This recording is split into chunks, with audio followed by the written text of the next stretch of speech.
రాధాకృష్ణులు ఇద్దరు కూడా ప్రేమకు చిహ్నాలు.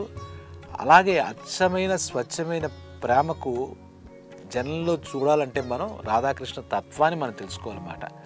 కృష్ణుడికి 8 మంది భార్యలు ఉన్నారు, అలాగే 16,000 మంది గోపికలతో ఆయనకు సాన్నిహిత్యం ఉంది, ఇన్ని చెప్పుకుని కూడా ఇదంతా ఒక ఎత్తు అయితే, ఆ రాధాకృష్ణుల అమలిన్యమైన ప్రేమ శృంగారం గురించి వాళ్ళ యొక్క రాసలీల అంటారు దాన్ని, అది అమలినంగా ఉంటుంది అంటారు. వాళ్ళిద్దరూ ఎప్పుడు పెళ్లి చేసుకోలేదు, దగ్గర అవ్వలేదు, ఏమి అవ్వలేదు, కానీ వాళ్ళ యొక్క ప్రేమ అంత అద్భుతంగా ఉంటుందట. అక్కడ భాగవతంలో చూస్తే బృందావనం గురించి గాథలు వింటూ ఉంటే రాధా కృష్ణుల యొక్క స్నేహం కూడా అనలేం, ప్రేమే. రాధాకృష్ణ ప్రేమ వారిద్దరి యొక్క లీలలు చాలా గొప్పగా ఉంటాయి. ఆ రాధాకృష్ణులు ఇప్పటికి కూడా ప్రేమికులంతా కూడా రాధాకృష్ణ తత్వంలో ఉన్నటువంటి ప్రేమను అర్థం చేసుకోగలిగితే వాళ్ళ జీవితంలో స్థిరస్థాయిగా నిజమైన ప్రేమికులుగా మిగిలిపోతారన్నమాట. ఇక ఈరోజు రాధాకృష్ణుకు సంబంధించి వాళ్ళ ప్రేమకు సంబంధించి ఎలాగా ఒక భక్తుడిని వాళ్ళు ఏ రకంగా ఇద్దరు కలిసి అనుగ్రహించారనే విషయాన్ని ఒక కథనం. ఇది ఈ పురాణాల్లో ఉందా అంటే చెప్తున్నాం కదా, ఇలా బృందావనం, మధుర, ఆగ్రా లాంటి చోట్ల కానీ, లేదంటే ఉత్తరప్రదేశ్లో అయోధ్య లాంటి చోట్ల రాముడి గురించి కానీ కొన్ని జానపదుల్లో కొన్ని కథలు ఉంటాయన్నమాట. ఆ కథలు నిజంగా జరిగాయా అంటే మన దగ్గర ఆధారాలు మనం చెప్పలేం, కానీ ఆ కథల్లో ఉన్నటువంటి అంతర్లీనంగా ఉన్న సందేశం మటుకు మన అందరికీ ఆనందాన్ని ఇస్తుంది, అది కొంత సందేశాన్ని కూడా ఇస్తుంది అన్నమాట. ఇక్కడ మన రాధాకృష్ణులు ఒక భక్తుడిని ఎలాగా వాళ్ళు ఆదరించారు, వాళ్ళు ఏ రకంగా వాళ్ళని ఆ భక్తుడిని కరుణించారు అనే దానికి చెప్పుకుందన్నమాట. సూరదాసు అని ఒక భక్తుడు ఉండేవాట. సూరదాసు అతడు పుట్టుకతోనే గుడ్డివాడు, పుట్టుకతోనే అంధుడు అనమాట, కళ్ళు ఏమి కనపడవు. కానీ కృష్ణుడి యొక్క రాధాకృష్ణుడి యొక్క రాసలీలలు కానీ వాళ్ళ ప్రేమ తత్వాలు కానీ ఆయన మనసుతో చూసి కీర్తనలు చేసుకు అవి పాడుకుంటూ అందరి దగ్గరికి వెళ్ళి ఆయన కాలంగా వెలబుచ్చేవాడు. ఆయన నిత్యకృత్యం ఏంటంటే గుడ్డివాడైనప్పటికీ పాటలు పాడుకుంటూ, అవి కూడా ఏంటి రాధాకృష్ణుల పాటలు పాడుకుంటూ అలా వెళ్తూ ఉండేవాడు, అలా చూస్తూ ఉండేవాడు. అలా ఆయన తలంపులో వచ్చినటువంటి కీర్తన రూపంలో అలా అవన్నీ సూరదాసు ఆ దోహాలన్నీ కూడా చాలా అద్భుతంగా ఉంటాయని చెప్పుకుంటూ ఉంటారన్నమాట. ఆ సూరదాసు శ్రీకృష్ణ భగవానుడు యాక్చువల్గా శాపవశాత్తు అతను గుడ్డివాడిగా పుట్టాడనమాట. ఒక సందర్భంలో శాపవశాత్తు అదొక కథ, గుడ్డివాడిగా పుట్టాడు. ఒకసారి సూరదాసు అలా నడుచుకుంటూ వెళ్తుంటే ఏమి కనపడదు కదా, ఒక పాడుబడ్డ బావిలో పడిపోయాడు. సూరదాసు ఇలా తన్మయత్వంలో పాటలు పాడుకుంటూ అలా వెళ్తూ వెళ్తూ వెళ్తూ కనపడదు కదా పాపం. ఒక ప్రాంతంలో ఒక నిర్జన ప్రదేశంలో జనం ఎవరు లేని చోట ఒక పాడుబడ్డ బావిలో పడ్డాడు. పడిపోయిన తర్వాత అర్థమైంది, లోతుగా వెళ్ళాడు, ఎటు వెళ్ళాలో, పైకి ఎలా రావాలో, ఎలా చేయాలో ఏమీ అతనికి అర్థం కావట్లేదు. అప్పుడు సూరదాసుడు భక్తిగా ఆర్తిగా, ఏ కృష్ణ కృష్ణ నన్ను కాపాడువయ్యా, నన్ను రక్షించవయ్యా, నేనేం చేయలేకపోతాను, ఇక్కడ బావిలో పడిపోయానని చెప్పేసి గట్టిగా అరవడం మొదలెట్టాడు. రాధమ్మ తల్లి నువ్వేనా చెప్పమ్మా, నువ్వేనా రావమ్మా, కృష్ణయ్య నువ్వేనా రావయ్యా, రాధాకృష్ణులు ఇద్దరిని మొరపెట్టుకుంటూ ఆ బావిలోంచి అరుస్తున్నాడు. ఈ మాట రాధమ్మ తల్లి చెవిలో పడింది, రాధాదేవి చేతిలో పడింది.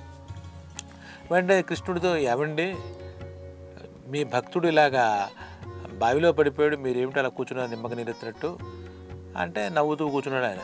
లేదు లేదు, రాధాదేవి ఏం చెప్పిందంటే, పద కృష్ణ వెళదాం, అతన్ని రక్షిద్దాం అని చెప్పేసి ఆ తల్లి హృదయం అలా చెప్పేసరికి కృష్ణుడు కూడా సరే చూద్దుగాని అని చెప్పి నవ్వుతూ అక్కడికి వెళ్ళారు. వెళ్ళిన తర్వాత కృష్ణ భగవానుడు ఆయన మహామహిమానుతుడు కదా భగవంతుడు, ఆ వెంటనే సూరదాస్ బావిలో పడిపోయిన సూరదాసుని తీసుకొచ్చి బయట పెట్టాడు.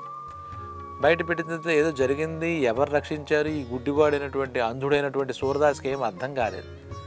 తర్వాత రాధాకృష్ణులు ఇద్దరు వాళ్ళ మాటల్లో వాళ్ళు మాట్లాడుకుంటుంటే అప్పుడు అర్థమైందన్నమాట, ఓహో నా రాధాదేవి కృష్ణుడు నేను పూజించే వాళ్ళు ఇద్దరు వచ్చారా అని చెప్పేసి అప్పుడు అర్థమైంది సూరదాస్కి. ఓకే అనుకుని, ఏమయ్యా మహానుభావ నీ లీలలు ఏమని చెప్పాలి, ఏమని పాడుకుంటారు, ఏంటి ఆ బావిలో పడిపోయాను, లేదంటే నువ్వు రాకపోతే ఇలాగా ఇది అయ్యేది అని చెప్పేసి అనుకున్నాడు. అనుకున్న వెంటనే సూరదాసు ఎవరొచ్చారు, ఏం చేశారు, కృష్ణ భగవానుడు వచ్చి రక్షించినట్టుగా మటుకు అర్థం చేసుకున్నాడు రాధాదేవి సైతంగా. వీళ్ళు మాట్లాడకుండా ఏమయ్యా ఎవరు మాట్లాడలేదు, నేను అలాగా చూడలేను, కనీసం మాట్లాడండి అయ్యా అని మొరపెట్టుకుంటున్నాడు సూరదాసు. అప్పుడు సూరదాసుకు వినపడేట్టుగా కృష్ణుడు ఒక చమత్కారంగా ఒక మాట మాట్లాడుతున్నట. రాధాదేవి, ఈ భక్తుడున్నాడే సూరదాసుకు నువ్వంటే చాలా భక్తి, నువ్వు మటుకు కొంచెం అతని దగ్గర మటుకు వెళ్ళకు, వెళ్తే గబుక్కుని నీ కాళ్ళ మీద పడి నీ కాళ్ళు పట్టేసుకుంటాడు, వదిలిపెట్టడు. మన కాళ్ళు ఎప్పుడు దొరుకుతాయో వాటిని ఎప్పుడు పట్టేసుకుందామా అన్నట్టుగా ఉంటాడు. అతనిలో భక్తి తత్పరత అంతలా ఉంటుంది. నువ్వు మటుకు వెళ్ళకు రాధా అని చెప్తాడు. వెంటనే రాధాదేవి ఉంటుంది, ఏమిటి ఇలా మాట్లాడుతున్నాడు అనుకుంటుంది రాధాదేవి. అప్పుడు కృష్ణుడు మళ్ళా చెప్పి, ఒకవేళ నీకు వాడిని కరుణించాలి అని నీకు ఏదైనా అనిపిస్తే వెనక వైపుకు వెళ్ళు, ముందు మటుకు వెళ్ళకు, ముందుకెళ్తే నీ కాళ్ళు పట్టేసుకుంటాడు అని చెప్తాడు. సూరదాస్కి ఈ మాటలు వినపడుతున్నాయి. ఏంటి, నా భగవంతుడు ఇలా మాట్లాడుతున్నాడు ఏమిటి, నా కృష్ణుడు ఇలా మాట్లాడుతున్నాడు ఏంటి అని అనుకుంటున్నాడు సూరదాసు. సరే, ఆ రాధకి అనిపించింది, వెళ్ళి చెప్పాడు కదా ఆ కృష్ణుడు అని చెప్పి సూరదాసు వెనక్కి వెళ్ళిపోయి మన ఇలా వెనక్కి వీపు మీద ఇలా జస్ట్ స్పృశించింది అనమాట, టచ్ చేసింది అనమాట. టచ్ చేసినట్టే టక్కని తిరిగాడు సూరదాసు. తిరిగి, అమ్మా నా వెనక వైపు నుంచి వచ్చావా, ఎలా అయితే వచ్చిందని చెప్పి అప్పుడు టక్కని కాళ్ళు గట్టిగా పట్టేసుకున్నాడు, పాదాలు అలా పట్టేసుకున్నాడు. ఆ పట్టేసుకోవడంలో ఇంకా ఆత్రత, తల్లి వచ్చింది నన్ను కరుణించడానికి, ఆ పాదాలు విడవకూడదు ఏదైతే కృష్ణుడు చెప్పాడో గట్టిగా పట్టేసుకుంటే ఆవిడ కాళ్ళకి అందెలు ఉంటాయన్నమాట. ఆ అందెలు ఇతను పట్టిన పట్టుకి ఆ చేతికి కాలేందుల మటుకు వచ్చేసాయి. ఇలా పట్టేసుకునేది గట్టిగా కాలి గజ్జలు అనమాట. ఆవిడ పెట్టుకుంది, చాలా అందమైన అందెలు పెట్టుకుంది అనమాట. ఆ అందెలు అంటే కృష్ణ భగవానుడు చాలా ఇష్టమట. ఆవిడ అలా అందెలు అలా రవళితో అలా వెళ్తూ ఉంటే ఈవిడ రాధాదేవి అని చెప్పేసి తెలిసేంతగా అంత అందంగా నడుస్తుందట రాధాదేవి. ఆ సౌందర్యం అంత బాగుంటుందట. అలా నడుస్తూ ఉంది కాబట్టి ఆ అందెలంటే నాకు చాలా ఇష్టమని కూడా కృష్ణుడు వాళ్ళ మధ్య సంభాషణ జరిగినప్పుడు చెప్పాట.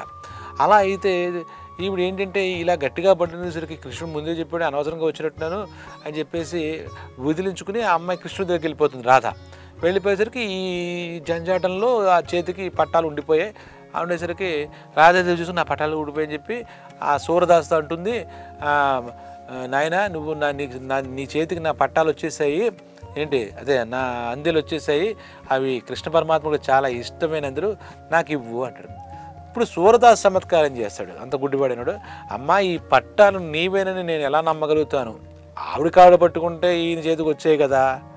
కానీ ఆయన ఒక మనసులో ఒక ప్రణాళిక చేసుకున్నాడు, మరి నీ కాళ్ళు పట్టుకుంటే వచ్చిందని ఇక్కడ పడిపోయిన దొరికి ఉండొచ్చు కదా అని ఆ చిన్న చమత్కారంగా సూరదాస్ ఏమన్నాడంటే ఇవి నేవని నమ్మను. మరి నమ్మాలని ఏం చేయాలంటే మరి నాకు చూపును ప్రసాదించమని చెప్పి కృష్ణ భగవానుడికి చెప్పు, అప్పుడు ఈ పట్టాలు నీ కాళ్ళకి పడతాయో లేదో చూసి నీ కాళ్ళకి నేనే అలంకరించేస్తాను, నా చేతిలో పడ్డాయన్నావు కాబట్టి ముందు ఏం చేయాలన్నా నాకు ఒక మిమ్మల్ని ఇద్దరిని చూసే భాగ్యం కూడా నాకు కావాలి, అలాగే అందులో నేనేం చూసుకుంటాను ఇచ్చేస్తాను, నాకు చూపుని ప్రసాదించమని చెప్పి కృష్ణ భగవాను నేను ఒక్కసారి చెప్పమ్మా, చూడాలంది మిమ్మల్ని మీ దివ్య మనోహర రూపాన్ని, ఇప్పటిదాకా అంతఃచక్షుతో చూసి ఆనందపడుతున్నాను, పాటలు పాడుకుంటున్నాను, కీర్తిస్తున్నాను, ఏదో కరుణ కలిగి నా ముందుకు వచ్చారు, ఇప్పుడు ఏదో అందెలు నా చేతికి వచ్చాయి కాబట్టి ఈ రకంగా డిమాండ్ చేసే అవకాశం నాకు వచ్చింది తల్లి అని చాలా వినయంతో ప్రార్థిస్తాడు.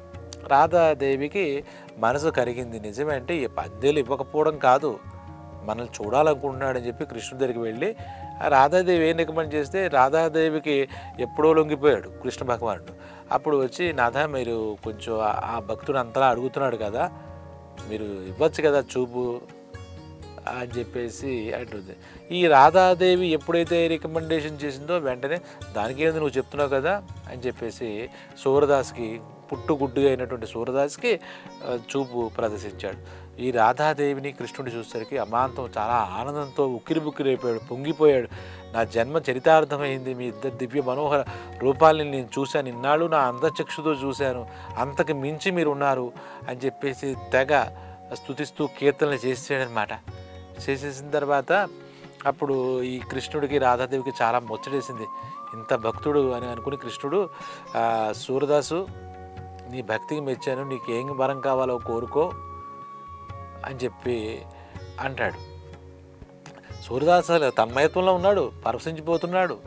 వీళ్ళిద్దరిని చూసిన ఆనందంలో నా స్వామి నా దగ్గరికి వచ్చాడు, రాధా సమేతుడే, అమ్మ వచ్చింది, నాకు ఇప్పుడు నా కళ్ళతో నేను చూసే ఆ దృష్టి వచ్చింది నాకు అని ఆనందపడిపోతున్న సూరదాసు కాసేపటికి తేరుకుని ఆనందంలోంచి పరవశత్వంలోంచి బయటపడిపోయి అప్పుడు కృష్ణుడితో, కృష్ణ మరి నువ్వు కాదనకూడదు అంటాడు. ఇక్కడ చూడండి ఎంత గొప్ప విషయం అంటే మహానుభావులు ఎలా ఉంటారు అనడానికి ఇది ఒక తార్కాణం అనమాట. ఆయన అంటాడు, కృష్ణ నిన్ను అడుగుతారు మరి నువ్వు వరమిస్తాను కాదంటే అంటే, నాకు నిన్ను చూసిన దృష్టితో వేరే ఈ ప్రపంచంలో ఏ వస్తువును ఎవరిని చూడాలని నాకు లేదు, నన్ను మళ్ళా గుడ్డివాడిని చేసే అంటాడు. చూడండి వాడిద్దరిని చూడడానికి చూపడిన వాడే ఆ మరుక్షణంలో వరవడితే ఇంకా నిన్ను చూసిన కళ్ళతో నేను ఇంకేమీ చూడలేను, నాకేం కనపడదు, నాకేమీ అందంగా ఉండదు, నాకేమీ అందంగా ఉండదు, ఇంకెందుకు నాకు మళ్ళా నన్ను గుడ్డివాడిని చేసేవా అంటాడు. అప్పుడు చాలా అసలు ఏం మాట్లాడాలో భగవంతుడు కూడా ఒక్కసారి ఇంకా ఆయనకు మౌనమే ఆశ్చర్యం అయిపోతుంది అనమాట. ఇలాంటి భక్తులు చూస్తే భగవంతుడు పరవశించిపోతాడు, భగవంతుడు ముగ్ధుడైపోతాడు, ఇంకా మాట్లాడితే భగవంతుడు మోగవాడైపోతాడు. అటువంటి స్థితి కృష్ణ మళ్ళా గుడ్డివాడు చేసేయమంటాడు. నిన్ను చూసిన కళ్ళతో ఇంక నేను చూడను, ఇంకా నాకు గుడ్డితనమే కరెక్టు అంటాడు. అప్పుడు చాలా ఆనందించి సూరదాసు, నువ్వు ఒక శాపగ్రస్తుడివి, శాపం చేత నువ్వు ఇలా అన్నావు, నువ్వు నాకు చాలా దగ్గరైనటువంటి భక్తుల్లో ఒకడివి అని చెప్పి, సరే అని చెప్పి నీకు కైవల్యం మోక్షం ఇస్తుందని చెప్పి కృష్ణుడు తనలో కలిపేసుకున్నట్టుగా ఆ కథనం అనమాట. కాబట్టి ఈ నిర్మలమైనటువంటి భక్తి అంటారు దీన్ని. సూరదాసు ఏమీ ఆశించలే, ఆయన ఇస్తానన్నా కూడా ఇస్తానన్న వరం కూడా వద్దన్నాడు అనమాట. ఆయనకి అసలు నిజంగా అంధత్వం అంటే చాలా దరిద్రంగా ఉంటుంది. పుట్టుగుడ్డు అంటే చిన్నప్పటి నుంచి అంతా శూన్యమే, అంతా చీకటి, అంతే నలుపే. అటువంటప్పుడు ఈ కృష్ణుడు యొక్క చూసేసరికి, రాధాకృష్ణుడు చూసిన తర్వాత ఈ కళ్ళతో నేను ఇంకేమీ చూడని చెప్పి మళ్ళా గుడ్డితనాన్ని కోరుకున్నాడు చూసారా, అది సూరదాసులో ఉన్నటువంటి ఆ భక్తికి అది చేసి అది అంతటి భక్తికి ఆయన ముగ్ధుడై రాధాకృష్ణులు ఇద్దరు కూడా ఆయనకి ముక్తినిచ్చి మోక్షాన్ని కల్పించారని చెప్పి కథనం. కాబట్టి మన భక్తి అంతలా ఉండాలి. గుడ్డి భక్తి అనుకున్నా పర్లే, కానీ గుడ్డిగానే ఉండాలి భక్తి. ఇంకా విశ్వాసం అంటే అలా గుడ్డిగానే ఉండాలి భగవంతుడి పట్ల. అప్పుడు ఆయన దగ్గరికి తీసుకుంటాడు, ఆయన తనలో కలిపేసుకుంటాడు అనమాట. ఈ రాధాకృష్ణుల అనుగ్రహం పొందిన సూరదాసు నిజంగా ఆయన జన్మ ధన్యమనే చెప్పాలి. ఇటువంటి మరో కథ మళ్ళీ వద్దాం. జై శ్రీకృష్ణ, రాధే కృష్ణ, జై రాధే, జై శ్రీకృష్ణ.